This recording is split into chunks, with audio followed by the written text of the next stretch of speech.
Talk about it. It's very important. It's your duty to continue to debate this issue. Why there is no unity among the Muslims? Why there is unity among the European, who have different languages, different culture, different tradition, even different religion, and they're united. Why? Why not we? We have more things in common as a Muslim nation than they have, than any other nation in this world.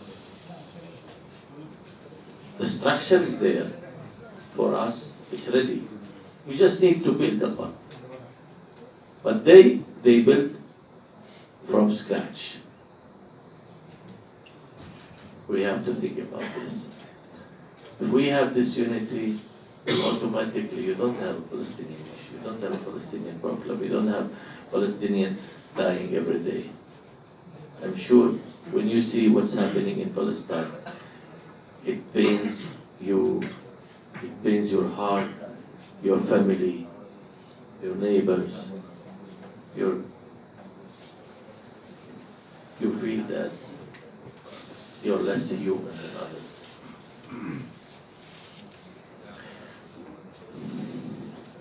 Palestinian state means 22% of the Palestine, the historical Palestine. Is that fair? No. In 1947, when the United Nations decided the partition of Palestine, 2 states, 1 Jewish state and 1 Arab state, they gave the Jews 55%, and they gave the Arab 45% of the land.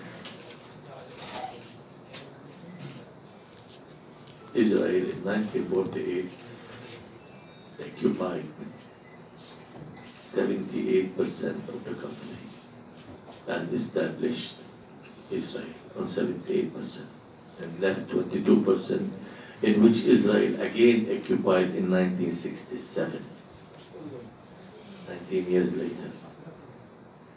And yet, for the sake of peace, Palestinians said, fine, we'll accept 22%, which is 6,000 square kilometer West Bank, including Jerusalem, East Jerusalem, and 363 kilometer, which is a little bit bigger than that now. This is Gaza Strip, a little bit wider, maybe 60 kilometer bigger than that. This is Gaza. Except for how many people? For 15 million Palestinian people. And yet, the other 78% goes to the 5.6 million Jews. See how the equation is? See how this fairness? Because they are powerful and we are weaker.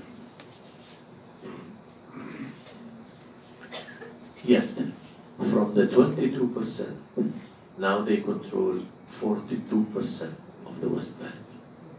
Settlements and so on, military base. So what's left for Palestine? 12%. Is it, can we build a state at 12% of our country? Personally, I don't think so. That's why I said it before. I'll say it again and again and again, and I will keep saying it. I believe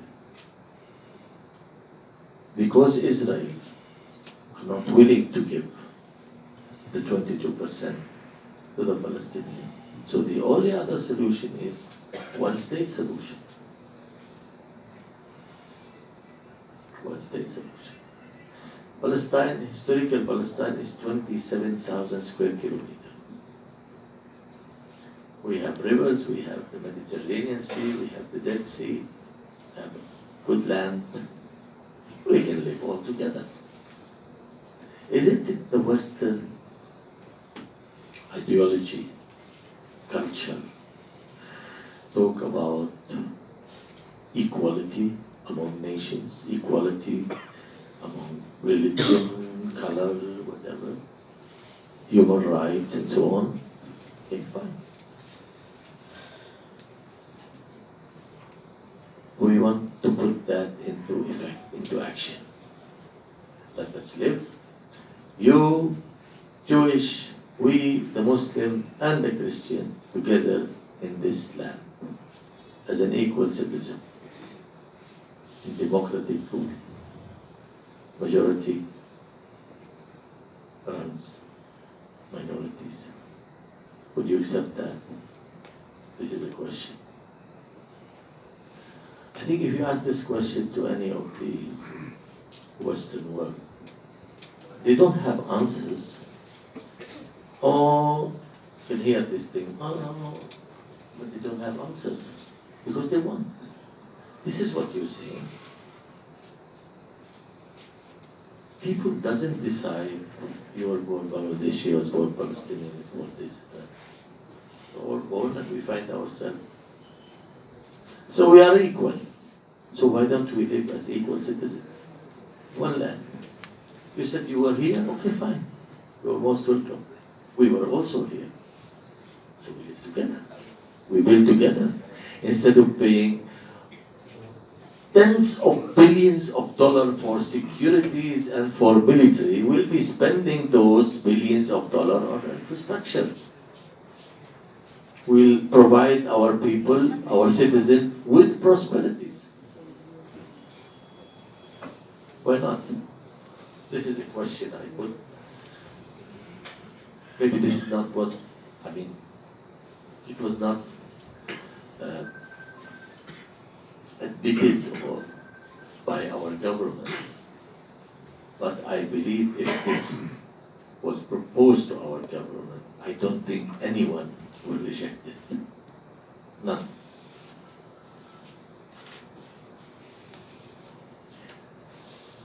Now finally I wanted to express my appreciation for the people of Bangladesh. Not because I am the Palestine ambassador in Bangladesh, but because what I have seen. I served in 11 countries before.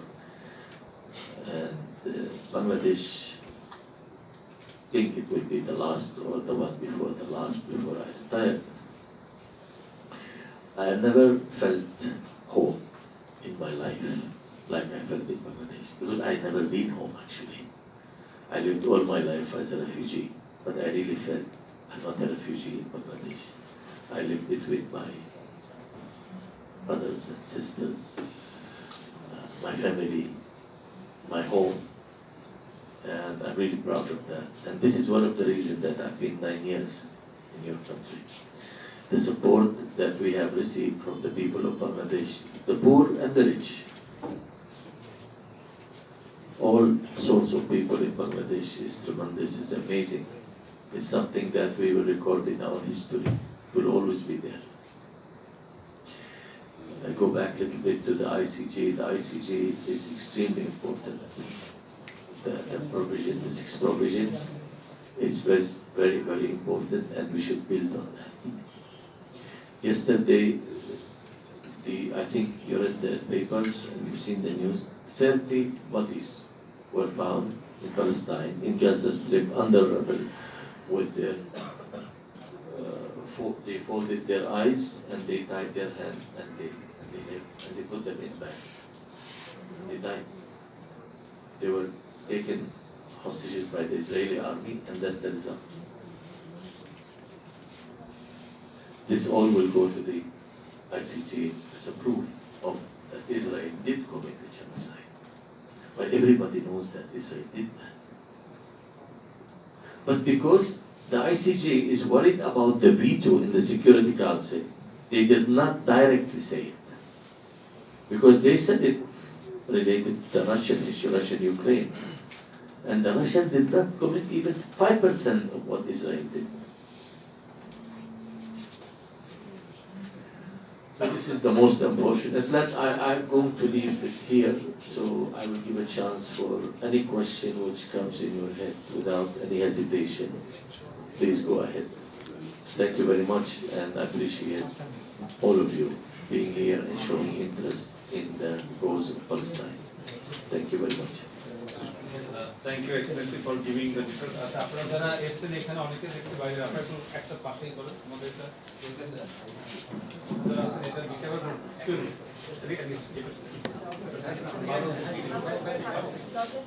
আপনারা শব্দ করবেন না So now we are turning to the question and answer session. So I would like to invite our colleagues first. First, Sheikh Shahriar Jaman from Bangladesh. Thank you. Excellency, welcome to our program. I'm listening to what your statement, and that's really very fascinating. The one thing I got my attention, what you said, the might of the Israeli army and their security equipment.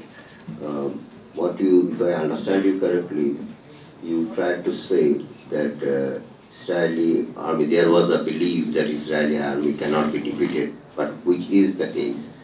And the second one is many countries buy Israeli equipment for their to strengthen their security, but that gave a big blow because that gave a big blow because they cannot provide their own security. How come they provide security to other countries? What's the impact as far as procuring those equipment is concerned, and also the belief of the Arab community and also the whole world that Israeli army is not the mightiest one? Thank you. Okay. So take several questions. Next, Imran Alom. So, we all know about the incident of the 7th October. One thing is in my mind that why did the Hamas think about the repercussion of this event, what is happening now on the general people of Gaza, and what was their plan B to save these general people? Is there any plan at all when they attacked Israel?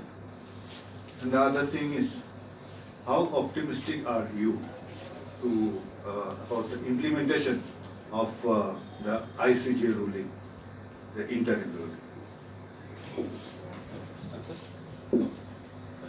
First, I will go for the question to Libya.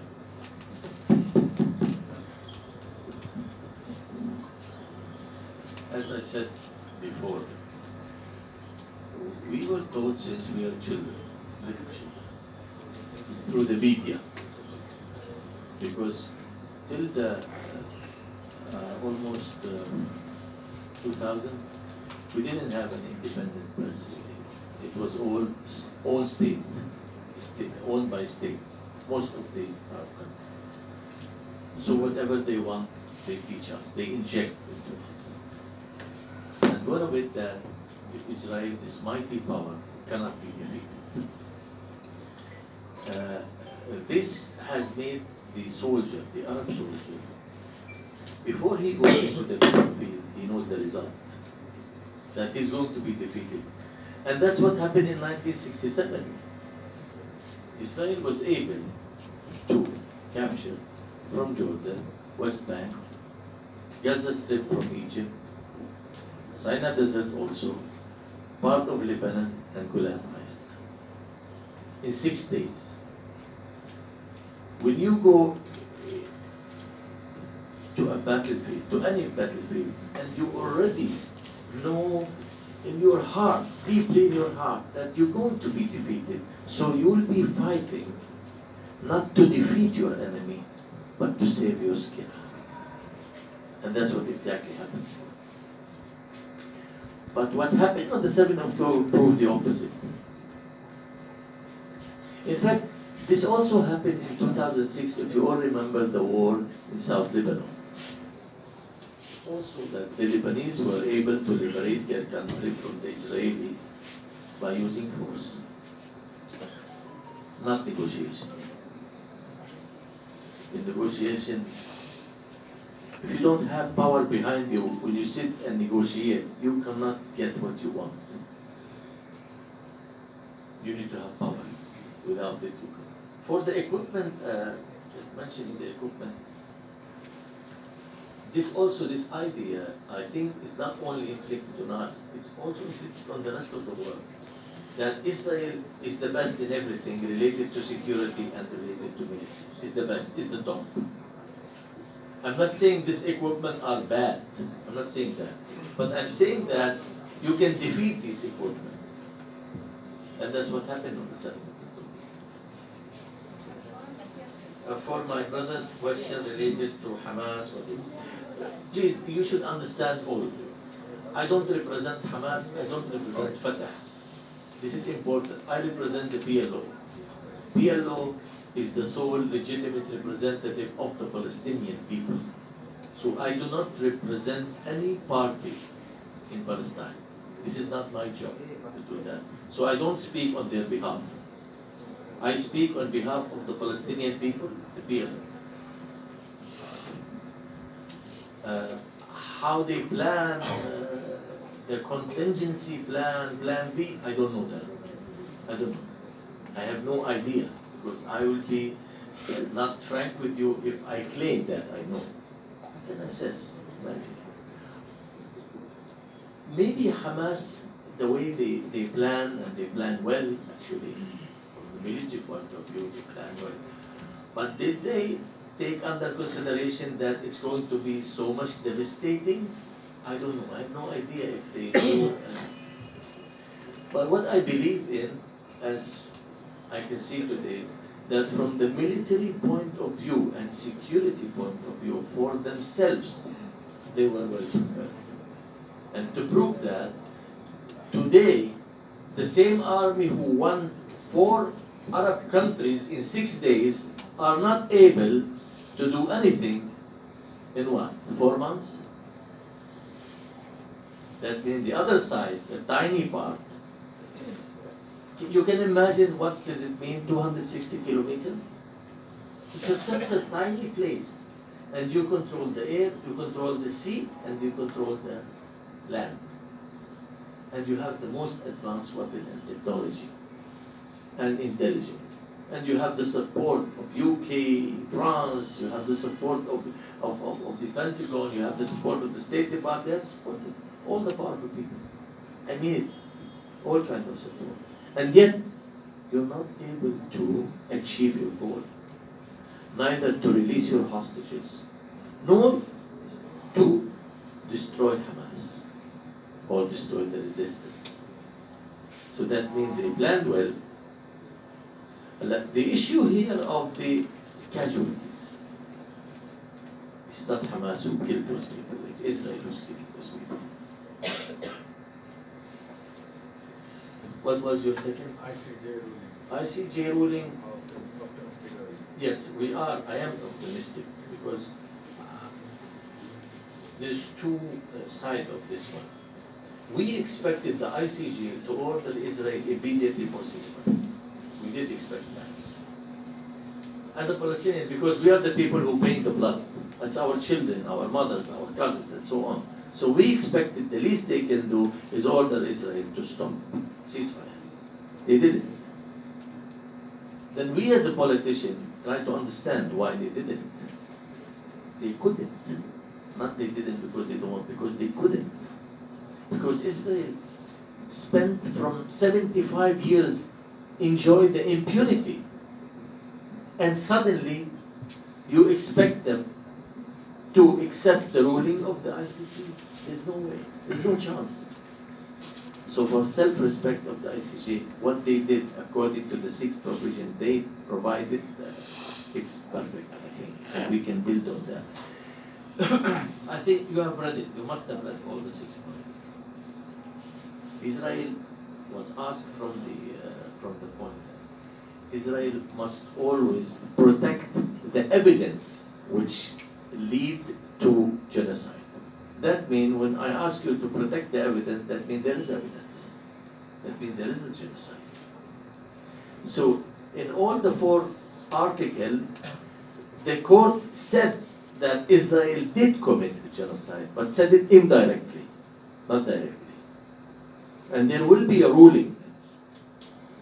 You see, in the world, everything runs by politics, including the ICJ. Politics play important role there. If the ICG was convinced that the US will not veto its ruling, they would have ruled that. But they knew the result. They don't want to put the American administration in this position to force the America to use veto. So they came up with this. It was very well calculated. And for us as a Palestinian, as an Arab, as a Muslim, I think we should be grateful to South Africa and Bangladesh, and we should be grateful to all the 15 or 14 judges of the ICJ. They sent a clear message to Israel. That's why Israel rejected. Although Israel was not condemned directly, but still Benjamin Netanyahu condemned the ICJ. Because this is the first time you wake up in the morning and you see, I am just like any other country. If I commit a crime, I have to face the consequences. I never had this opportunity. I mean, I did not thought that I will ever come to this, that I will be condemned, I will be punished, and so on, like any other nation. So this is to remove Israel from this policy, impunity, to be eligible for punishment. This is a great success.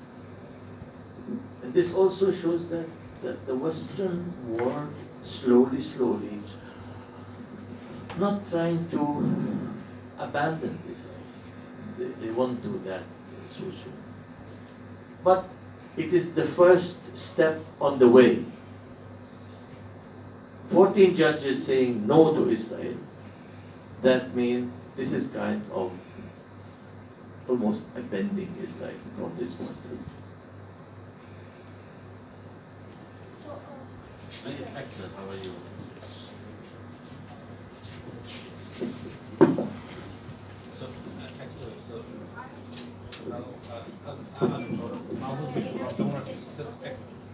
Excellency, my question is about, it's a story of 7 years. And we are seeing you in Dhaka for last 19 years. So can you please tell your story, how you and your family suffered? Muktaba from Washington. Thank you, Excellency. It's Mukta, work for Washington Television.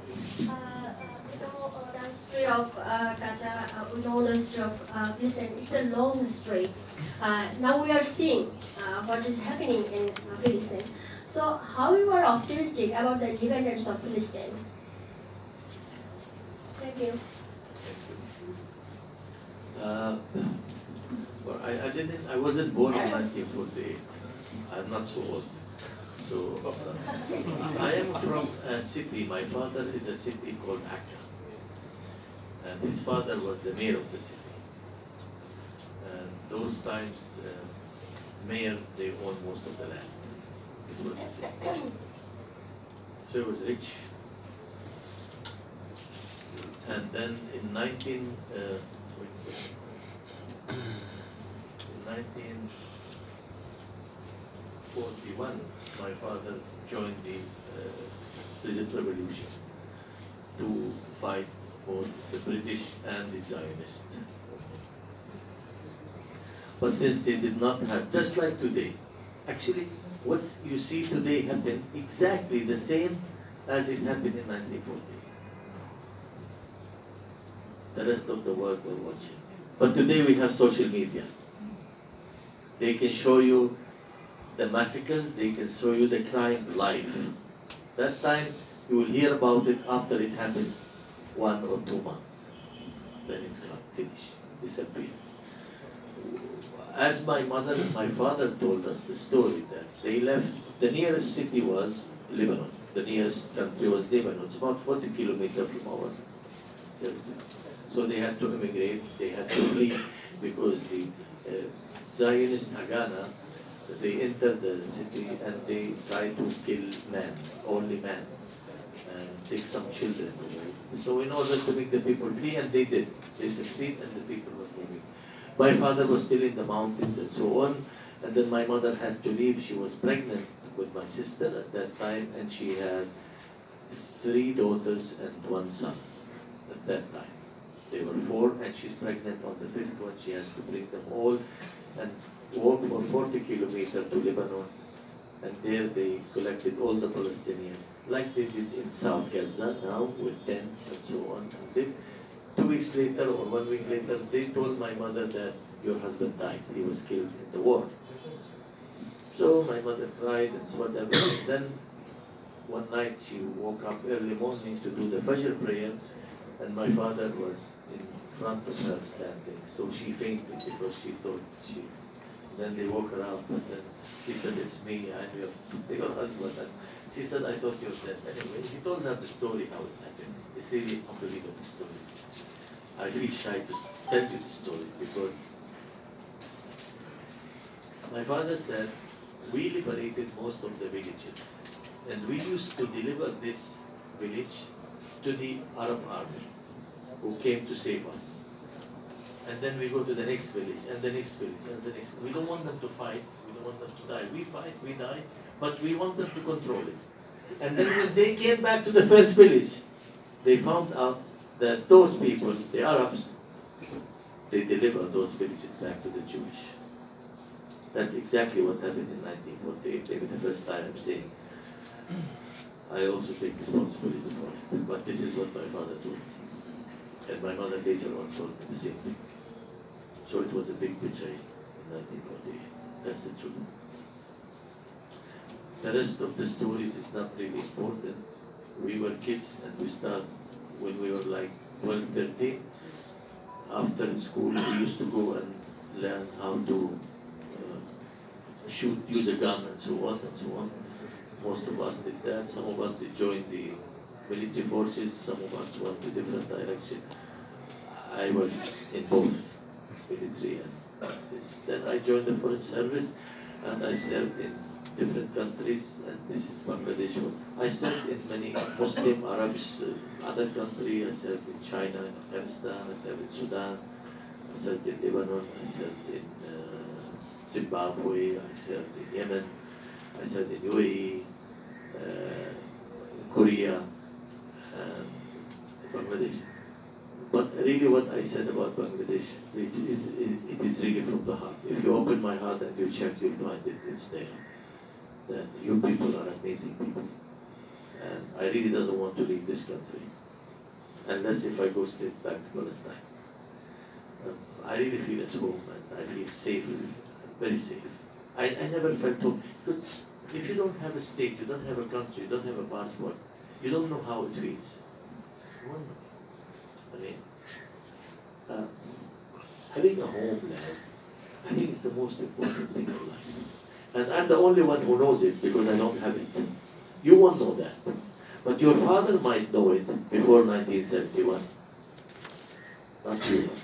And believe me, it is the most painful thing. Very painful. We smile and we laugh and we're optimistic and so on, so on, so on. But deep in our heart, we're very sad. We are very, very sad. Imagine I can never go to my country. And I am the ambassador of that country. All these weird things, it's happening in front of you. I cannot go to Palestine. I'm not allowed to go to Palestine. Because Israel controls Palestine.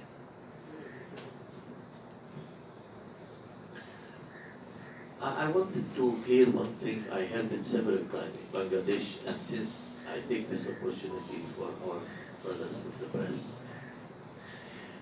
I heard twice in this country something really ridiculous. That in 1971, Palestine or PLO did not recognize Bangladesh, and they were against Bangladesh. For those people who have a very poor knowledge, PLO were recognized in 1974. This is for the people to know. We were recognized as a representative of the Palestinian people in 1974. So if we don't have a body or an entity, how can we recognize your entity? We don't have it. So the first thing we did in 1974 was to recognize Bangladesh. And before that, in 1973, I think 1973 or 74, I don't remember correctly. If I'm wrong, there was a OIC conference in Lahore. I think 74. 74. February 74, absolutely. Something happened there. Pakistan then did not recognize Bangladesh, and Pakistan did not invite Bangladesh on that conference. And Yasser Arafat, before even the recognition of the PLO as the sole legitimate representative of the Palestinian people, he asked at the airport in Lahore about Sheikh Mujib al-Rahman, deliberately. And they said, sorry sir, he's not invited because we don't recognize Bangladesh. And then he sent a clear message to the Prime Minister of Pakistan that if Sheikh Mujib al-Rahman does not attend the conference, I will withdraw and leave. It is very clear. It should be for the record understood. And he insists. And 6 hours later, there was a consultation between Yasser Arafat, Hawari Boumediene of Algeria, and the late Prince or Amir of Qatar, Sheikh Sabah al-Ahmad al-Salim al-Sabah, who was the foreign minister then. Those 3 leaders met and consulted, and they all supported the idea of Yasser Arafat, and they insist that Sheikh Mujib should be or must be invited. And then a declaration was made that Pakistan recognized Bangladesh and sent invitation, and the plane of Hawari Boumediene came here to Bangladesh to take Ubuntu and to attend the conference and to have a meeting with all the leaders. And there's a big photos, I think you all have seen, with President Arafat, with Ubuntu, with Ubuntu, and all other leaders of that time. Yasser Arafat was never against this country or the freedom of this country. And H.E.Mr. al-Husseini, the people who claim that he was against, it was not correct.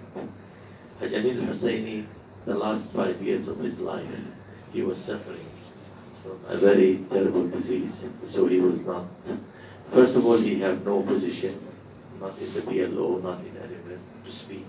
He had no right to speak.